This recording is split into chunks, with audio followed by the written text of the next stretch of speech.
சென்னையின் பல இடங்களில் காலை முதலே கனமழை கொட்டி தீர்த்து வரக்கூடிய நிலையில் அசோக் நகர் அம்பேத்கர் சாலையில் மழைநீர் ஆறாக பெருக்கெடுத்து ஓடுவதால் வாகன ஓட்டிகள் கடும் சிரமத்தோடு வாகனங்களை இயக்கி வருகிறார்கள்.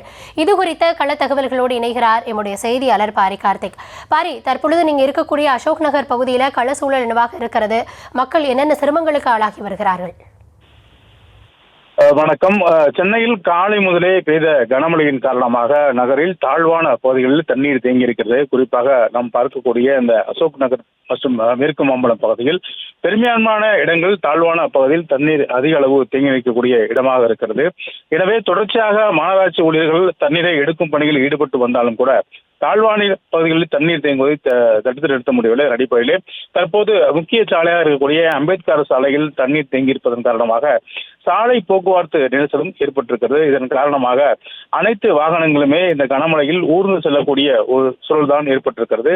தொடர்ச்சியாக அந்த அசோக் நகர், சாலிகிராமம், அதே போல வளர்பண்ணி உள்ளிட்ட பல இடங்களில் சாலைகள் பணிகளும் தற்போது நடைபெற்றுவதன் காரணமாக வாகன நெரிசல் ஏற்பட்டிருக்கிறது. இதன் அடிப்படையிலே தற்போது பார்த்துக்கூடிய இந்த கோடம்பாக்கம், அதே போல அசோகநகர் உள்ளிட்ட பல இடங்களில் மழைநீரானது ஆங்காங்கே தேங்கியிருக்கிறது. கள தகவல்களுக்கு நன்றி பாரி.